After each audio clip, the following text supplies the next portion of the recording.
참 변화의 길목에 서 있는 중에 또 우리 한 주간을 거의 보내가는 금요일 저녁입니다. 이 금요일 저녁 시간에도 주 앞에 나와서 또 은혜를 구하는 모든 여러분들에게 주님의 크신 은혜가 함께 하기를 진심으로 바랍니다. 오늘 우리가 읽은 이 말씀은 열왕기상 6장에 있는 말씀입니다. 이 정도가 된다는 얘기는 우리가 지금 성경 읽기를 쭉 하다 보면 이 정도로 읽어가고 있다는 것을 우리가 확인해 볼 수 있겠죠. 오늘 우리가 읽은 말씀의 내용은 언제쯤 주어진 말씀인가 하니까 솔로몬이 왕이 돼서 그가 한 4년째 정도 지나가던 즈음에 마침내 이제 아버지 다윗이 준비했던 그 재료들, 그런 것을 바탕으로 해서 성전을 건축해 가는 중에 있었던 일임을 우리에게 가르쳐 줍니다. 그가 왕이 된 지 4년이 좀 지났다, 이렇게 소개를 해주고 있어요. 그래서 이 성전을 건축해서 이 건축을 완공할 때까지가 한 7년 반 정도의 시간을 거쳐서 마침내 첫 성전을 완공하게 됩니다. 그런 과정에 하나님께서 솔로몬에게 말씀하셨던 내용, 그것이 오늘 우리가 읽은 본문 말씀의 내용이 됩니다. 이 말씀은 형식을 취하고 있는데 많이 사용하시는 형식이죠. 하나님이 명령을 하시면서 순종을 요구하고 그 순종에 대한 약속의 말씀이 함께 주어지고 있다 하는 겁니다. 그래서 우리가 읽은 12절과 13절 내용은 명령을 하시고 그 명령에 따른 약속을 덧붙여 주고 계심을 우리가 볼 수 있습니다. 하나님이 솔로몬에게 주신 명령이 무엇이냐? 읽은 말씀을 보니까 법도를 따르라, 율례를 행하라, 계명을 지켜 행하라. 법도나 율례나 계명, 이것들을 다 종합을 하면 결국 한마디로 어떻게 요약이 되느냐? 하나님께서 주신 말씀, 하나님의 뜻, 그것을 따르라, 순종하라, 행하라, 이렇게 말씀하시는 내용이 됩니다. 그럼 어떤 약속이 덧붙여 주냐면, 그러면 뭐라고 말씀을 하셨나요? 12절 하반절 보니까 그대로 행하면 내가 내 아버지 다윗에게 한 말을 너에게 확실히 이루어 줄 것이다. 13절에 내가 또한 이스라엘 자손 가운데에 거하며 내 백성 이스라엘을 버리지 않을 것이다. 이렇게 약속을 하고 계십니다.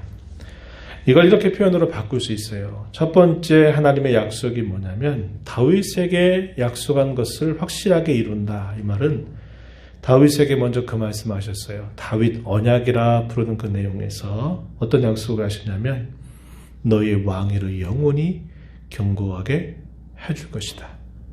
이런 약속을 하나님이 해주셨던 겁니다. 그래서 그가 다스리는 그 왕위를 튼튼하게 세우실 뿐만 아니라 이 왕위가 끊어지지 않도록 하나님께서 해주시겠다 하는 그 약속대로 이루어 주겠다, 이런 말씀하시는 거죠. 두 번째 13절 하반절 내용에서는 그들 가운데 거한다 이 표현하죠. 우리가 임재다 이렇게 말할 수 있어요. 그리고 임재와 동행을 약속하시면서 하나님이 임재하고 동행하심으로써 어떠한 복이 그들에게 임하게 될 것인가 하는 것을 오히려 생각하게 해준다, 이 말입니다.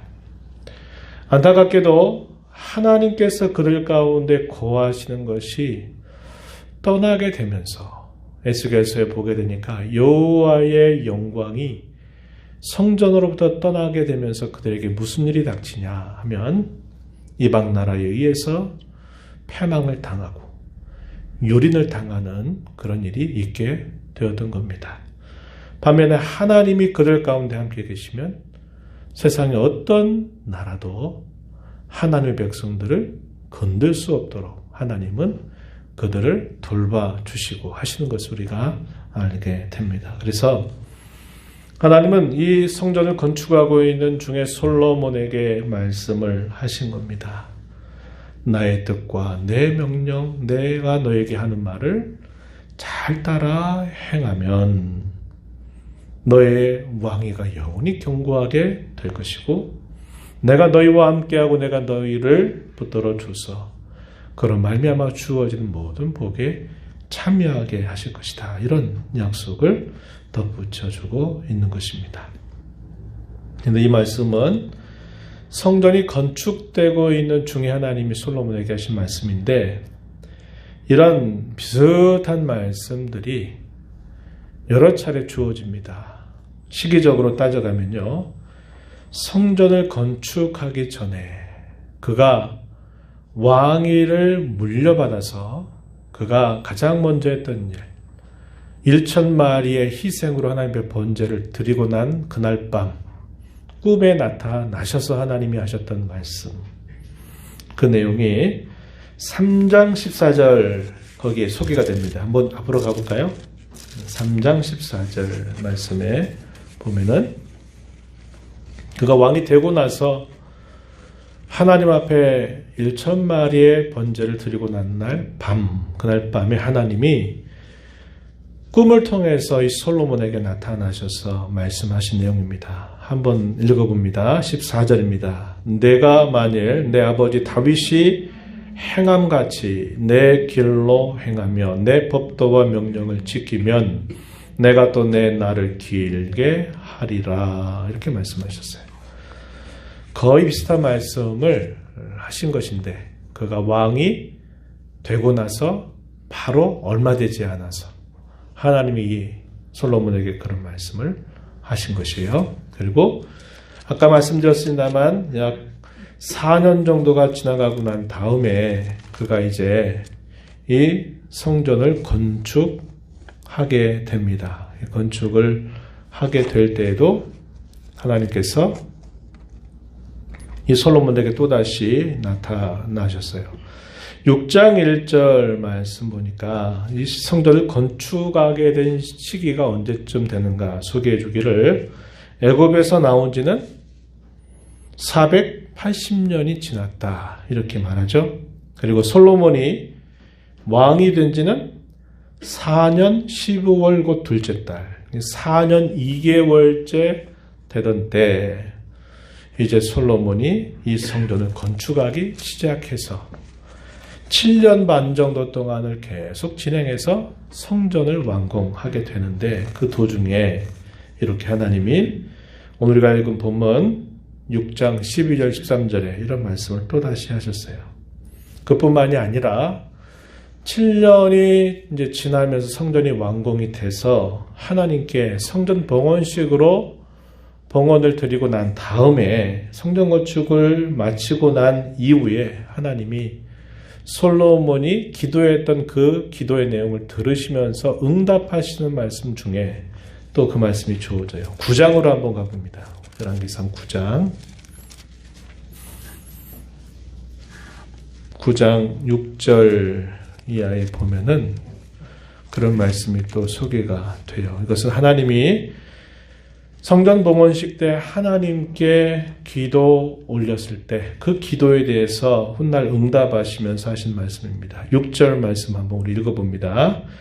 만일 너희나 너희의 자손이 아주 돌아서서 나를 따르지 아니하며 내가 너희 앞에 둔 나의 계명과 법도를 지키지 아니하고 가서 다른 신을 섬겨 그것을 경배하면 7절에 내가 이스라엘을 내가 그들에게 준 땅에서 끊어버릴 것이요 내 이름을 위하여 내가 거룩하게 구별한 이 성전이라도 내 앞에서 던져버리리니 이스라엘은 모든 민족 가운데 속담거리와 이야기거리가 될 것이다. 여기까지 7절까지 한번 보면 조금 세세한 말씀을 덧붙여 주시지만요.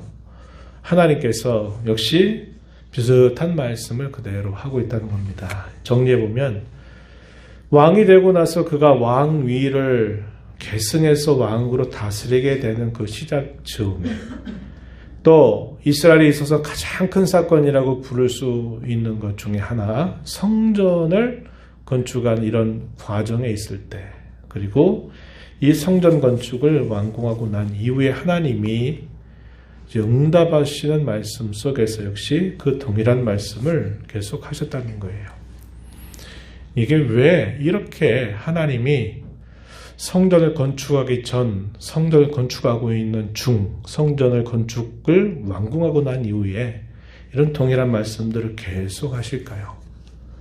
한마디로 대단히 중요하다 하는 것을 그들에게 깨우치시려고 하는 뜻이 있다 하는 겁니다. 성전을 건축하기 전부터 성전을 건축하고 있는 중에 성전을 완공하고 모든 게 다 완료가 되고 난 이후에도 이런 말씀을 하신다는 것은 성전을 건축하는 일보다 이것이 더 중요한 일이다.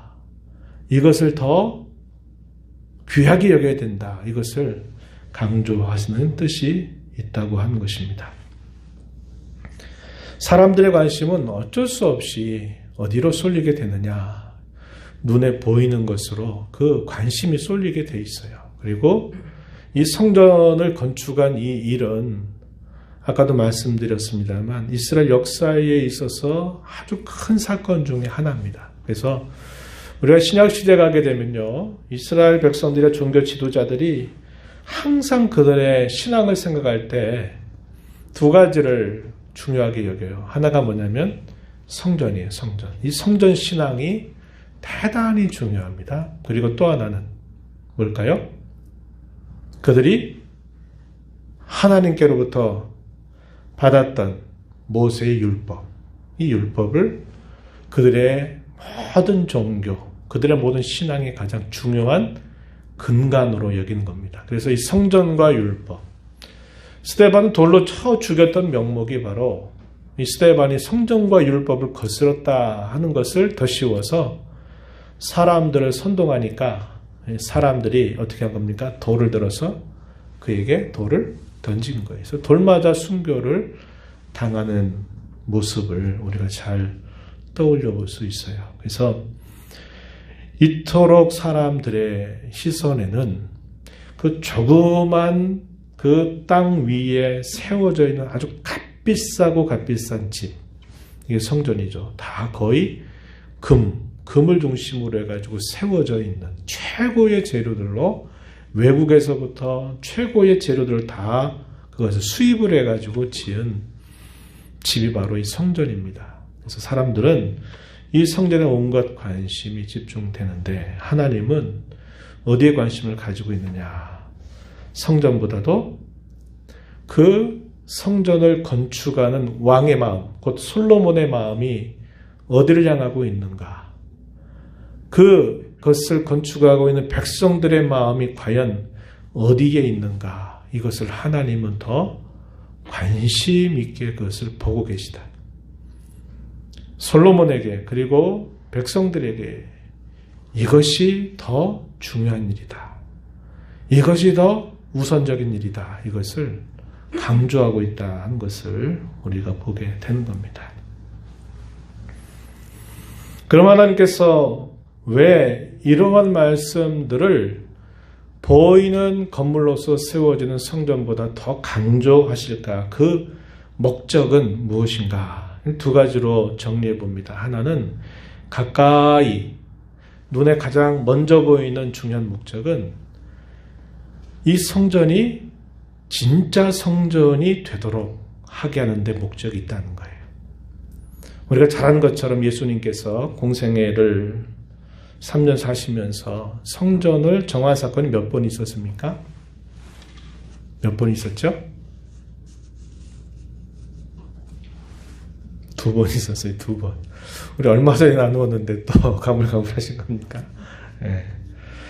예수님의 공생의 사역 초기에 한번 성전에 가서 성전을 정화하시는 일을 하셨고, 그리고 순환을 당하시는 날 화요일입니다. 십자가를 지시기 전 화요일 날에 이 성전을 또다시 한번 정화하시는 일을 하셔서 그래서 공생애 가운데 2번을 행하시면서 주님이 하신 말씀이 뭐예요? 저는 만민이 기도하는 집인데 너희는 이 집을 어떻게 만들었다고요? 강도의 소굴로 만들었다. 이렇게 말씀했어요. 눈에 보이는 성전은 있어요. 헤롯 왕이 유대인들의 환심을 사기 위해서 이 성전을 건축하는데 46년 동안이나 거쳐서 이 성전을 계속 짓고 있어요. 얼마나 웅장하고 얼마나 멋지고 얼마나 화려하게 짓고 있는지 몰라요. 사람들의 마음은 어디에 있는 걸까요? 그 보이는 외적인 화려함과 웅장함에 압도를 당하는 겁니다. 근데 예수님은 뭐라고 말씀하세요? 만민이 기도하는 집, 이 집을 너희가 강도의 소굴처럼 만들어버렸다. 그러면서 거기에 돈 바꾸는 자, 또 짐승들을 파는 자, 이런 모든 사람들의 상을 다 뒤엎어버리면서 심하게 책망하시고 분노하셨던 일이 있었던 것입니다. 그럼 뭘 말씀할까요? 성전이 더 이상 성전이 아니게 됐다 하는 것에 대한 심한 책망이었어요.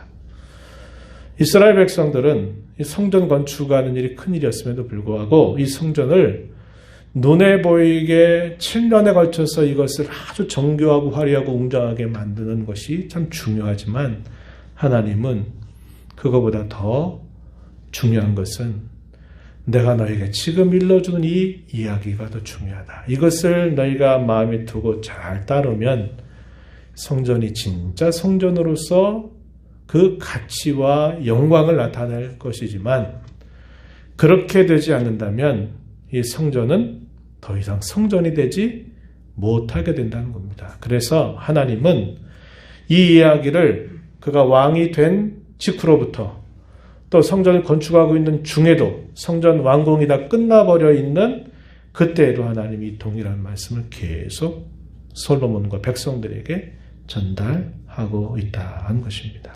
가까운 목적이에요. 더 궁극적인 목적은 뭘까요? 제가 표현한 것처럼 하나님이 이렇게 하시는 말씀 뭘까요?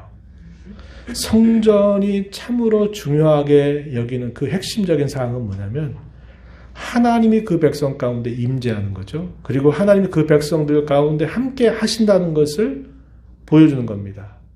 그리고 그 하나님과 만나서 화해하고 교제하고 그분과 더불어 살아가는 것. 이것이 성전이 궁극적으로 보여주고 있는 중요한 목적이에요. 그래서 하나님은 이 동일한 말씀을 반복하시면서 하나님께서 그들 가운데 임하시고 그들과 동행하시고 그들과 함께 교제하면서 하시기 위하여 하나님은 이 말씀을 계속 반복하고 계시다는 겁니다. 그럼 이 말씀을 가지고 이제 오늘 우리에게 좀 몇 가지 생각을 해보려고 해요. 2번입니다. 이 말씀을 오늘 우리에게 생각할 때 우린 지금 종요한 갈림길 앞에 이제 접어들었다 그랬어요. 엔데믹 시대 혹은 포스트 코로나 시대, 코로나 이후 시대에 새로운 일상을 우리가 향해서 이제 한 걸음 한 걸음 걷기 시작했습니다. 전 이 말씀을 가지고 몇 가지 이렇게 좀 적용을 하면서 우리 마음에 새기고 우리가 새로운 일상을 향하여 가자 이렇게 말하고 싶은 거예요. 첫 번째는 뭐냐면 교회 일, 눈에 보이는 일, 이런 일들보다 하나님을 향한 마음 중심을 먼저 점검하고 준비하는 자세를 가져야 된다. 이것을 꼭 우리 마음에 잘 새기면서 확인하고 나가자는 거예요. 이제 우리는 코로나를 겪으면서 여러 가지 해오지 못했던 멈춰왔던 일들을 이제 하나씩 시작을 하려고 합니다. 그러면 안 하던 일을 하게 되는 게 귀찮아요. 이 사람의 본성입니다. 할 때는 그게 그냥 어련히 한 것이니까 그런 줄 알았어요. 근데 안 하는 거다 보니까 하려고 그러니까 이제 싫은 거예요. 대부분이 다 그래요. 우리 교인들뿐만 아니라 모든 교회 다 그래요. 그것도 굳이 또 해야 되나? 이런 생각이 드는 겁니다. 그러다 보면 그 일을 시작할 때부터 이제 잡음이 들려요. 잡음이 들립니다. 그것도 해야 되나? 뭐 안 하면 안 되나? 이렇게 되다 보면 이제 어떤 생각이 생기냐면 이런저런 사람들의 의견들이 서로 이렇게 안 맞고 그러다 보면 이런 일에 마음이 상하게 돼요. 그렇게 되면 우리가 이제 새롭게 출발하는 이 시작점부터 삐걱삐걱거려요. 하나님이 이 코로나 2년 넘는 시간들 동안 강제로 멈춰버렸어요. 쉬어라, 하지 마라, 그리고 돌아봐라, 이렇게 하신 겁니다. 그래서 이제 이렇게 시간이 흘러가면서 하나님이 어쨌든 우리에게 이런 것들을 이제 하나씩 이렇게 조금씩 풀어주고 계시다는 느낌을 받잖아요. 그럴 때부터 또 뭐 이걸 왜 하냐, 왜 또 이렇게 해야 되냐, 서로 의견이 안 맞고 다투고 대립이 생겨보세요. 그러면 그 일을 시작한 그 모습이 하나님 보실 때 어떨까요? 참 안타깝게 그지없는 모습이 될 수 있어요. 그래서 여러분, 이런 일을 할 때 우리가 더 우선적인 건 뭐냐면 하나님께서 무엇을 원하실까를 생각하는 마음을 가지고 이런 일을 점검하고 해야 돼요.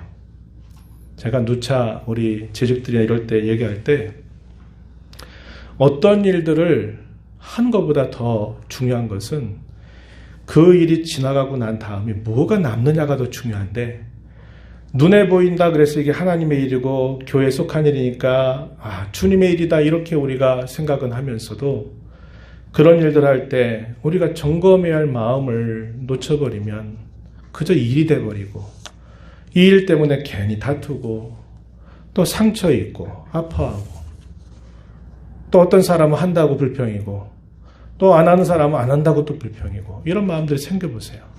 그러면 정말 안타까운 일이 또 생겨요. 저는 그게 염려가 돼요. 염려가 돼요. 그리고 이건 우리가 함께 기도해야 될 부분이에요. 우리가 뭘 생각해야 됩니까?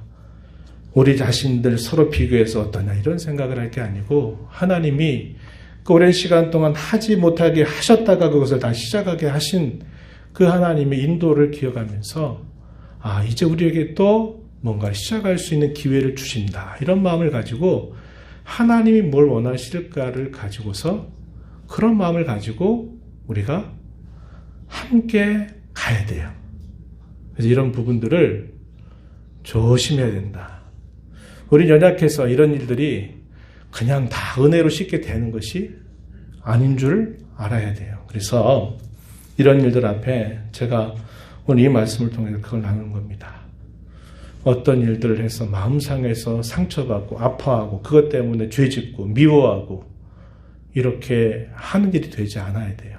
그러기 위해서는 하나님을 향한 마음의 중심을 우리가 먼저 점검하고 가는 자세가 매우 중요하고, 이 일은요 성전을 건축하고 있는 중에도 말씀하시고 그 건축이 끝나고 난 중에도 똑같은 말씀을 하신다는 얘기는 무슨 말입니까? 계속 그 부분을 점검하고 고치고 새롭게 하는 자세를 가지고 가야 된다는 것을 우리에게 가르쳐 주는 겁니다. 두 번째는 그거예요. 하나님과 함께한다, 하나님과 동행한다, 그분과 교제한다. 이것처럼 우리 신앙의 가장 중요한 핵심은 없어요. 이게 우리 신앙의 가장 최우선적이고 가장 궁극적인 목표가 되어야 됩니다. 그래서 이런 일들이 뒷전으로 물려가고 그저 이제 일을 위한 일을 하고 해야 될 일이라서 하긴 해야 되는데, 그렇게 되다 보면 또 똑같은 현상이 또 벌어져요. 하나님 보실 때 하지 말라 그래서 하지 않다가 이제 하라고 이렇게 했더니 시작할 때부터 저렇게 또 원망하고 불평하고 다투고 한다. 하나님 어떻게 보시겠습니까? 그렇게 되지 않으려면 무엇보다도 우리가 하나님과 동행하고 그분의 말씀을 듣고 교제하는 일을 가장 우선으로 삼아야 돼요. 그러기 위해서 우리에게 주신 중요한 방법이 있어요. 그 방법이 뭐냐면 우리가 읽었던 그 말씀에 있는 겁니다. 그게 뭡니까? 하나님의 말씀을 가까이 듣는 그런 자세를 무엇보다 중요하게 여기게 되고, 그 하시는 말씀에 대하여 그냥 듣고 흘려보내지 말고 누차 우리가 생각하지만 작은 것이라도 마음의 생각을 고쳐먹는 것도 그 말씀에 대한 순종이 돼요. 그리고 그 고쳐먹은 생각 뿐만 아니라 내가 조그맣게 어떤 하나를 그 말씀에 의지해서 행하는 것들이 순종의 시작입니다. 이런 순종이 이루어지게 되면 우리가 아까 드렸던 이 노래 가운데 그러죠? 선한 능력이 발휘가 되는 겁니다. 한 성도 한 성도가 주님의 말씀을 듣고 마음을 고쳐먹고 조그맣게 하나씩 순종하는 걸음을 내딛는 것이 한 사람 한 사람 그런 것들이 만들어지게 되면 그것이 선한 능력이 되고 선한 영향력을 발휘하게 되는 거예요. 그래서 그렇게 우리가 나아가야 된다는 겁니다. 그리고 중요한 건 마지막 부분이에요. 뭐냐면 얼마나 해야 됩니까? 이렇게 말하면 끝이 없어요. 얼마나 어떻게 가까이 말씀을 들어야 됩니까? 하면 끝이 없는 거예요. 목사인 저도 끝이 없고 또 여러분들의 신앙이나 수준에 대해서도 다 끝이 없어요. 그럼 이 말씀을 어차피 안 되는 걸 이렇게 생각하지 말고 우리 어떻게 생각이 됩니까? 우리의 말씀이 완전을 향해서 우리가 그대로 나아가려고 하는 마음을 갖고 계속 가야지. 우리는 늘 안 된다고 생각해서 할 수 없다고 그래서 그런 일들을 별 할 생각도 안 하고 있다면 그것은 바람직하지 못한 신앙의 자세다. 잘못된 자세다 하는 것을 꼭 기억하자는 겁니다. 그래서 하나님 이렇게 행하라 따르라 이렇게 하시는 이 말씀은 그들이 완벽하게 할 줄 하나님이 기대하신 게 아니라 할 수도 없는 그 일을 그렇게 계속 말씀하시는 이유는 뭐냐면 우리는 항상 이 정도면 됐지 여기까지 정도면 됐지 이런 그런 자기만족과 자기 안일에 젖어서 그 자리에 멈춰 있으면 안 된다는 거예요. 자기가 할 수 있는 그 신앙의 범주 자기가 할 수 있는 그 범위에서 항상 어디를 향해서 주께서도 기뻐하시는 걸음을 향해서 계속 전진하는 그런 자세를 가지고 가야 된다. 저는 이걸 뭐라고 표현하냐면 순전함이다. 이렇게 표현하는 거예요. 순전함. 말하는 거 다르게 하고 행동하는 거 다르게 하는 거. 이걸 순전하다고 말하지 않아요. 겉모습을 보면 그 사람의 속모습이 그대로 읽혀지는데 그게 서로 일치되는 사람. 이런 걸 순전하다. 이렇게 표현하는 겁니다. 우리가 완전할 수는 없지만은 이런 말씀을 듣고 우리의 겉모습과 우리의 마음이 한 마음이 돼서 그렇게 하려고 계속적으로 힘써 나가는 자세를 갖는 것이 이제 우리가 새로운 일상을 시작하면서 꼭 기억해야 될 교훈이다. 이렇게 마음에 새기면서 우리가 함께 한 걸음 한 걸음 주님이 우리에게 열어주시는 그 걸음 따라서 앞을 향해 전진해 가게 되기를 진심으로 바랍니다.